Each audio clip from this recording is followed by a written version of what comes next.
ನೆಲದಷ್ಟೇ ನೀರಿನ ಆಳದಲ್ಲಿಯೂ ಜೀವ ವೈವಿಧ್ಯ ಪ್ರಪಂಚ ಅಡಗಿದೆ.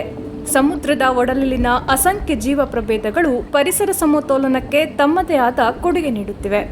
ಅವುಗಳಲ್ಲಿ ಕಡಲಾಮೆಗಳ ಪಾತ್ರ ಮಹತ್ವದ್ದು.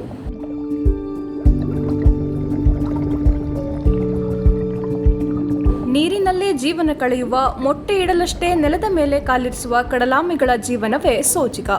ಕಡಲಾಮೆಗಳ ಪೈಕಿ ದೇಶದ ಪಶ್ಚಿಮ ಕರಾವಳಿಯಲ್ಲಿ ಕಾಣಸಿಗುವ ಆಲಿವ್ ರಿಡ್ಲೆ ಕುತೂಹಲಕಾರಿ ಕಡಲಾಮೆ ಸಂತತಿಯಲ್ಲೊಂದು.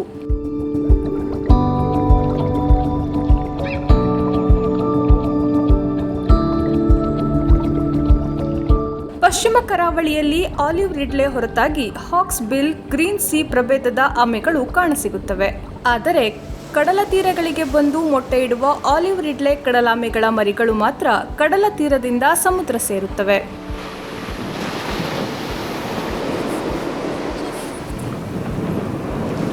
ಕಡಲಾಮೆಗಳು ಸಾಮಾನ್ಯವಾಗಿ 50 ರಿಂದ 100 ವರ್ಷಗಳ ಕಾಲ ಬದುಕುತ್ತವೆ. ಗಂಡು ಕಡಲಾಮೆಗಳು ಒಮ್ಮೆ ನೀರಿಗಿಳಿದರೆ ಜೀವಮಾನದಲ್ಲಿ ಮತ್ತೆಂದೂ ಕಡಲ ತೀರದತ್ತ ಕಾಲಿಡುವುದಿಲ್ಲ.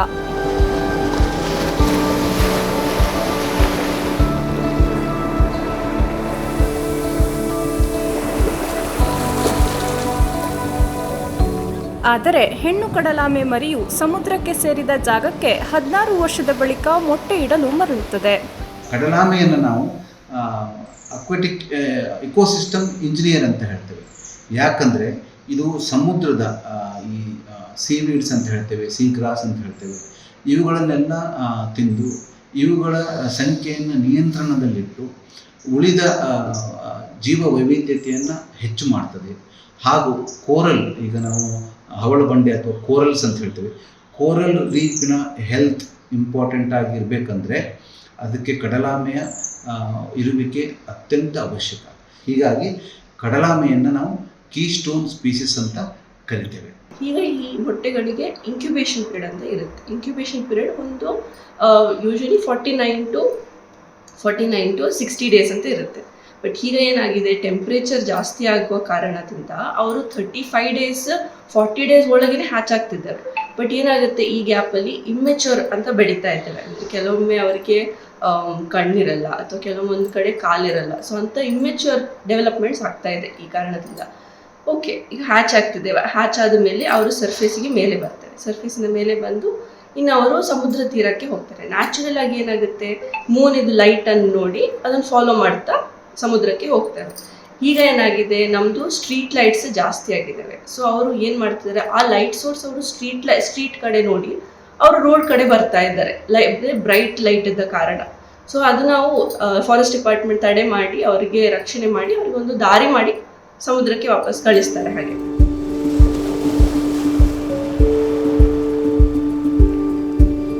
ಡಿಸೆಂಬರ್ ತಿಂಗಳಿಂದ ಆರಂಭವಾಗುವ ಆಲಿವ್ ರಿಡ್ಲೆ ಹೆರಿಗೆಯು ಏಪ್ರಿಲ್ವರೆಗೂ ಸಾಗುತ್ತದೆ.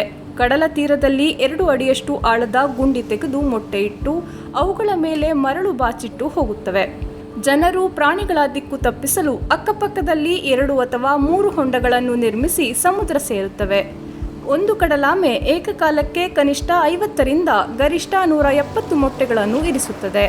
40 ರಿಂದ 50 ದಿನಗಳಲ್ಲಿ ಮೊಟ್ಟೆಗಳು ಮರಿಯಾಗಿ ಹೊರಬರುತ್ತವೆ.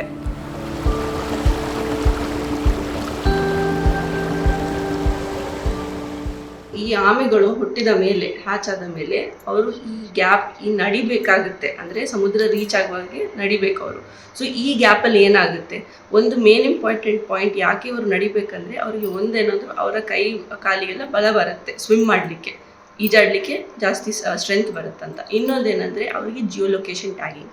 ಅಂದರೆ ಅವ್ರಿಗೆ ಎಲ್ಲಿ ಹುಟ್ಟಿದ್ದಾರೆ, ಎಸ್ಪೆಷಲಿ ಹೆಣ್ಣು ಆಮೆಗಳಿಗೆ ಎಲ್ಲಿ ಹುಟ್ಟಿದ್ದಾರೆ ಅವರಿಗೆ ವಾಪಸ್ ಅವರ ಮೊಟ್ಟೆಗಳನ್ನು ಇಡಲಿಕ್ಕೆ ವಾಪಸ್ ಆ ಬೀಚ್ ಮೇಲೆ ಬರಬೇಕು. ಸೊ ಹಾಗೆ ಇದು ಜಿಯೋಲೊಕೇಶನ್ ಆಗಿಬಿಡ್ತದೆ ಆ ಏರಿಯಾ.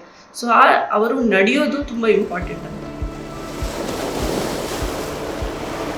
ಮೀನುಗಾರರ ಬಲೆಗೆ ಸಿಲುಕಿ ಕೆಲವು ಆಮೆಗಳು ಸಮುದ್ರದಲ್ಲಿ ಸಂಕಷ್ಟ ಎದುರಿಸುತ್ತವೆ.